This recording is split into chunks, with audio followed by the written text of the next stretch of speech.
اس نشست کے اعتبار سے میرا الوداعی تحفہ ہے آپ کے لیے، اور وہ یہ کہ میری جو دینی، ملی، تاریخی، سیاسی، عمرانی جو سوچ ہے، جو فکر ہے میرا، جو 50 برس سے زائد عرصے کے مطالعے اور غور و فکر پر مبنی ہے، جس مطالعے میں میری آنکھیں بنیادی طور پر قرآن اور حدیث ہیں، لیکن یہ کہ دنیا کا مشاہدہ، کھول آنکھ، زمین دیکھ، فلک دیکھ، فضا دیکھ، دنیا میں کیا ہو رہا ہے، کیا کیا عوامل ہیں، ماضی کیا تھا، ہم کہاں کھڑے ہیں، اب کہاں جانا ہے، اس پر میری ایک سوچ ہے، میرا فکر ہے۔ پھر یہ کہ ہماری اخروی نجات کا دار و مدار کس چیز پر ہے۔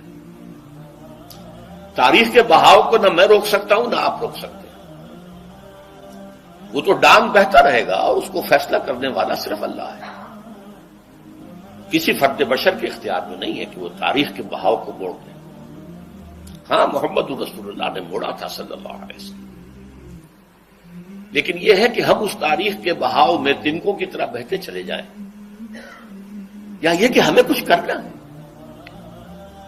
اس اعتبار سے میں اپنے فکر کا خلاصہ آج آپ کی خدمت میں پیش کروں گا، وہ میرا اس سلسلہ اجتماعات کے اعتبار سے الوداعی تحفہ ہوگا۔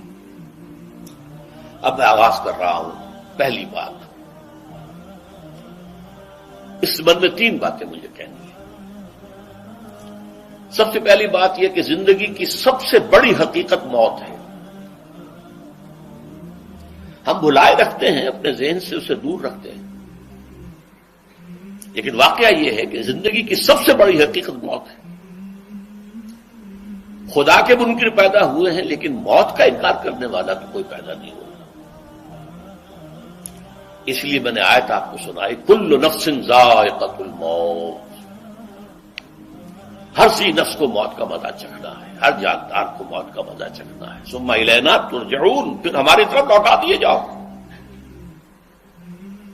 تو زندگی کی سب سے اہم حقیقت موت، اور موت کے بعد رجوع اللہ،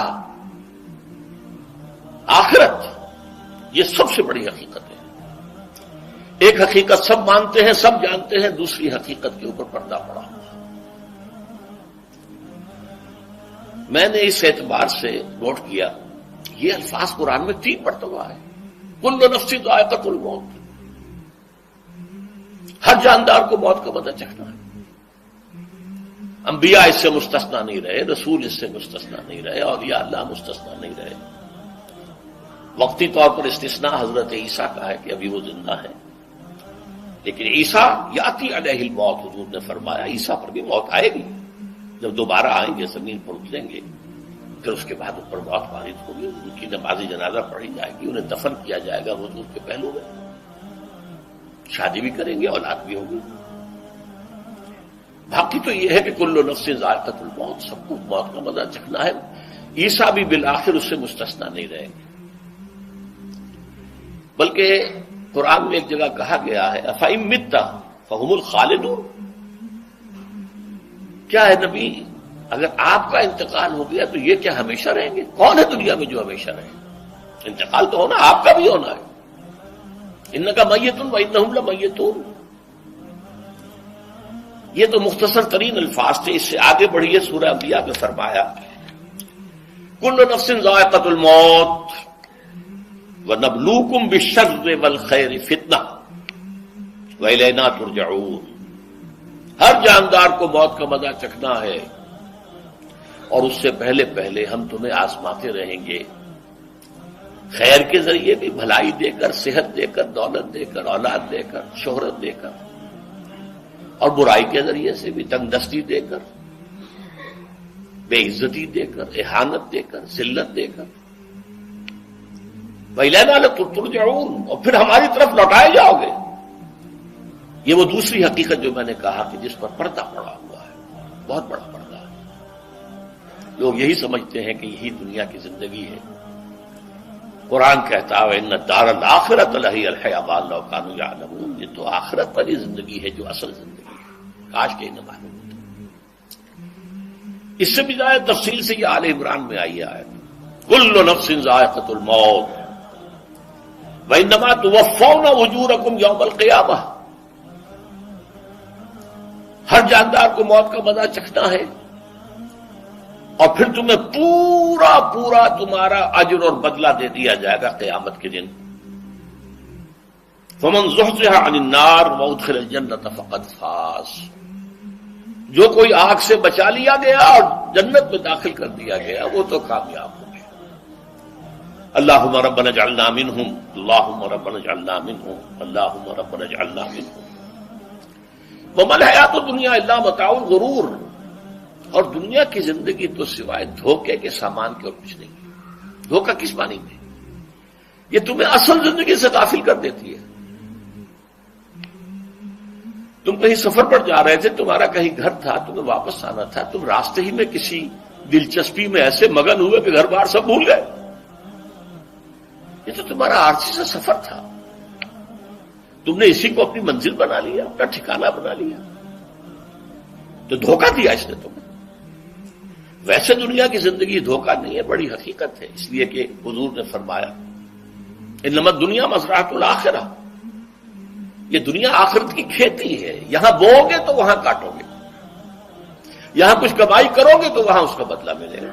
اس اعتبار سے دنیا بہت بڑی حقیقت ہے، ایک ایک لمحہ بہت بڑی قیمتی شے ہے، لیکن اگر یہ دنیا تمہیں آخرت سے غافل کر دے تو اس سے بڑا دھوکے باز ہو کوئی۔ یہ اصل دجال ہے۔ میں نے تقریباً 60 برس کی عمر کو جب میں پہنچا تھا تو موت کا انتظار شروع کر دیا تھا۔ میرے قریبی احباب کو معلوم ہے، میں کہتا رہا، یہ بھی کہتا رہا کہ بھائی میں اپنے حصے کا کام کر چکا، جتنی صلاحیت اللہ نے دی تھی، جتنی بھی میرے اندر استعداد تھی، میں اس کو بھرپور طریقے پر استعمال کر چکا۔ دم واپسی برسرے راہ ہے عزیز و اب اللہ ہی اللہ ہے، یہ میرا معاملہ رہا ہے 60 برس کی عمر سے۔ اس کے بعد اللہ نے مزید 14 برس دیے ہیں، یہ نافلۃ لک کے درجے میں کہتا ہوں، اس کا اللہ کا عطیہ خصوصی ہے، نفل ہے، ہمیشہ کہتا رہا ہوں۔ مسنون زندگی تو 61 برس ہے ہمارے حساب سے۔ علامہ اقبال کے بارے میں سنا ہے کہ رویا کرتے تھے کہیں میری عمر حضور کی عمر سے زیادہ نہ ہو جائے۔ وہ 6 مہینے کم ہی رہی ہے حضور کی عمر سے۔ جو حضور کی عمر تھی وہی حضرت ابو بکر کی، وہی حضرت عمر کی، وہی حضرت علی کی۔ ہاں، حضرت عثمان 82 برس کے ہوئے ماشاءاللہ۔ پھر یہاں کے مجددین میں سے وہی عمر حضرت شیخ احمد سرہندی کی، وہی شاہ ولی اللہ دہلوی کی۔ ہاں، شیخ عبدالحق محدث دہلوی رحمۃ اللہ علیہ 82 برس کے ہوئے۔ لیکن یہ میں کہا کرتا تھا مسنون عمر تو 61 برس ہے، جسے ہم 63 کہتے ہیں وہ اصل میں ہمارے حساب سے 61 بنتا ہے۔ وہ 63 قمری ہے، جو 9 دن کم ہے، قمری سال جو ہے وہ شمسی سال سے۔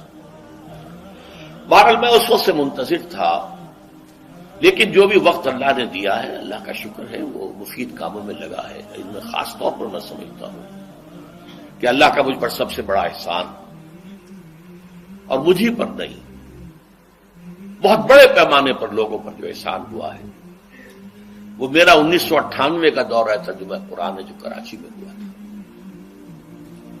1998 کے مارچ میں میرا بڑا آپریشن ہوا، دونوں گھٹنے تبدیل کیے گئے، لیکن 98 کے آخر میں، حالانکہ میں چل نہیں سکتا تھا، کراچی میں مسجد جو ہے اونچی ہے، دوسری منزل پر ہے، تو خاص ریمپ بنایا گیا جس کے ذریعے میں ویل چیئر پر مجھے لے جایا جاتا تھا۔ میں نے درس دیا۔ اس درس کی گزشتہ چند سالوں سے پوری دنیا میں جو گونج ہوئی ہے اللہ کے فضل و کرم سے، اللہ کوئی حکمت خداوندی اس کے ساتھ وابستہ ہے۔ اس میں میرے کسی کام کو دخل نہیں ہے، میری کسی کوشش کو دخل نہیں ہے۔ میں نے تو جو درس میں دیتا آ رہا تھا سن 85 سے دورہ ترجمہ قرآن، البتہ یہ بات ضرور ہے کہ میں نے محسوس کیا تھا کہ سن 98 کے اس درس میں دورہ ترجمہ قرآن کے مجھے خصوصی انشراح حاصل تھا۔ میری ساری گفتگو کا حاصل کیا ہے؟ دیکھیے، نظریاتی تحریکوں کا تعلق اشخاص سے نہیں ہوتا، ٹھیک ہے، کوئی اس کا داعی ہوتا ہے، کوئی اس کا مؤسس ہو جاتا ہے، کوئی اس کا آغاز کرنے والا ہوتا ہے، لیکن نظریاتی تحریک افراد سے وابستہ نہیں۔ افراد آتے چلے جاتے ہیں اپنا اپنا حصے کا کام کر کے، جس کو جتنا مقدر ہے، جس کی جتنی اللہ تعالیٰ کی طرف سے توفیق ہے، وہ اپنا کام کرے گا، چلا جائے گا۔ یہ چمن یوں ہی رہے گا اور ہزاروں جانور اپنی اپنی بولیاں سب بول کر اڑ جائیں گے۔ مبارک ہیں وہ لوگ جنہیں قرآن کی بولی بولنا نصیب ہو جائے۔ وَإِنْ يَحْسَبُوا أَنِّي مِنْهُمْ، مجھے گمان ہے، اللہ کا فضل ہے کہ میں ان میں سے ہوں، میں نے قرآن کی بولی بولی ہے، اور قرآن مجید کو جیسا کہ وہ ہے ایز اٹ از، اپنے کو مذمومہ خیالات، اپنے کوئی ذہن سے زائدہ نظریات کو میں نے اس میں دخل نہیں دیا۔ اسے انگریزی میں آپ آبجیکٹیولی کہتے ہیں، خالص معروضی طور پر قرآن کو پڑھا، قرآن کو قرآن سے سمجھائے، یا پھر سیرت رسول سے سمجھائے۔ میں لفظ سنت کی بجائے سیرت استعمال کر رہا ہوں۔ قرآن مجسم حضور تھے صلی اللہ علیہ وسلم، اور حضور کی سیرت اور حیات جو ہے وہ قرآن مجید کی اصل تفسیر ہے۔ یہ حقیقت بھی بہت کم لوگوں کے علم ہے۔ وہ احادیث کا نام تو لیتے ہیں، احادیث نہیں ہے، سیرت بھی تو احادیث ہی سے ہمیں ملتی ہے، لیکن میں خاص طور پر سنت یا حدیث کی بجائے سیرت کا استعمال۔ قرآن کی دو سورسز ہیں، قرآن خود اور سیرت رسول صلی اللہ علیہ وسلم۔